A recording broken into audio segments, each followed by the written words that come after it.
روزہ فرض کیوں کیا گیا؟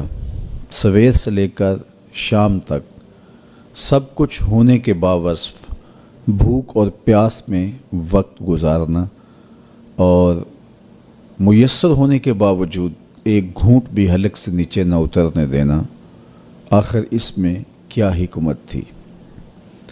تو یہ بات اچھی طرح سے ہمیں سمجھ لینی چاہیے کہ یہ صرف کھانے پینے کو ترک کر دینا ہی نہیں ہے، بلکہ ان مقاصد جلیلہ کے حصول کے لیے روزہ رکھا جاتا ہے جو مومن کی زندگی کا مقصود ہے۔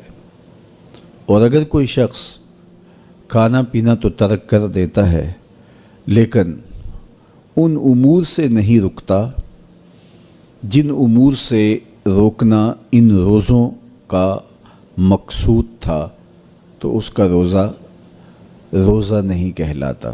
میرے اور آپ کے آقا و مولا حضور نبی رحمت صلی اللہ علیہ وآلہ وسلم نے ارشاد فرمایا: من لم یدع قول الزور والعمل بہ فلیس للہ حاجۃ فی ان یدع طعامہ و شرابہ۔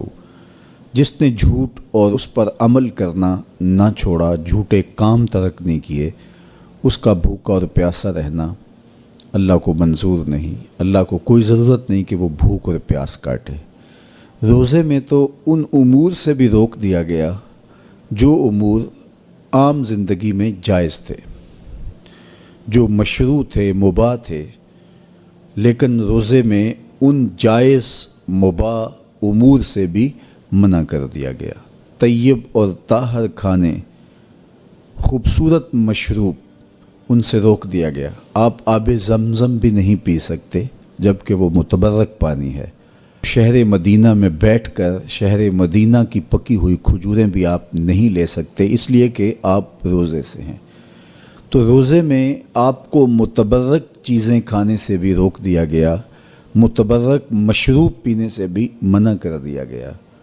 تو مجھے بتائیے، جو رب آپ کو متبرک، مشروع اور پاکیزہ کھانوں سے بھی ایک مخصوص وقت کے لیے روک رہا ہے، تو جن امور سے عام زندگی میں شریعت اسلامیہ نے ہمیں منع کیا، ہمارے رب نے ہمیں منع کیا، تو اگر روزے کے دوران ہم وہ امور بجا لائیں تو پھر روزے کی مقصدیت حاصل نہیں ہوگی۔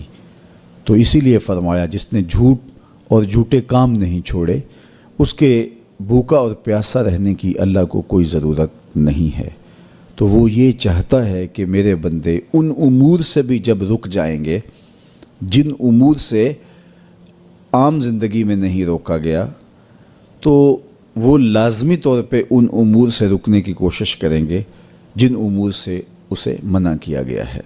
تو جب یہ چیز انسان کا فہم، انسان کی عقل اور انسان کی خرد طے کرتی ہے، تو پھر لا محالہ طور پہ رکنے کی عادت اس کے اندر تقوی کی نشأت کا ذریعہ بنتی ہے۔ آپ نے عمومی طور پہ دیکھا ہوگا کہ رمضان المبارک کا ماہ نور جب اختتام کو پہنچتا ہے، ہمارے سامنے عید کے 2-4 دن بھی یہ مشق رہتی ہے، اچانک کوئی مشروب آیا اور پینے لگے تو رک گئے، وہ کہیں ہمارا روزہ تو نہیں، لیکن پھر خیال آتا نہیں ہم روزے تو نہیں ہیں، آج تو عید کا دن ہے، تو ہم پی لیتے ہیں۔ چونکہ پورا مہینہ دن بھر ہم مشروبات سے رکے رہے اور آج بھی دن کے اجالے میں ہمیں پانی دیا گیا تو ایک دم ہمیں جھجک پیدا ہوئی، لیکن پھر ہمیں یاد آیا کہ اب روزے بیت گئے ہیں اور میں روزے سے نہیں ہوں۔ تو جو چیز جائز اور مشروع تھی، ایک وقت کے لیے اس چیز سے بھی ہم رکے تو ہماری طبیعت کے اندر یہ ملکہ پیدا ہو گیا کہ ہم اس سے رکنے کا مزاج پیدا کر لیتے ہیں۔ تو اگر ہم ان امور سے رک جاتے ہیں جن کو شریعت اسلامیہ نے منع کیا ہوا ہے، تو پھر دوبارہ جب اس کو کرنے لگتے ہیں تو پھر ہمارا ہاتھ بھی رکے گا، اور پھر ہم مستقل اپنے ہاتھ کو روک سکتے ہیں کہ ہاں میاں یہ روزے میں بھی چیزیں منع تھیں اور روزے کے بعد بھی یہ چیزیں ہمارے اوپر منع ہیں۔ تو ایک ملکہ پیدا ہو جائے گا ان امور منہیات سے رکنے کا، ان سے باز رہنے کا۔ تو گویا یہی تقوی ہے کہ جو اللہ جل شانہ نے ہمارے اوپر حرام کیا ہے اس سے ہم رک جائیں، جس کام کے کرنے کا حکم دیا ہے اس کام کو ہم بجا لائیں۔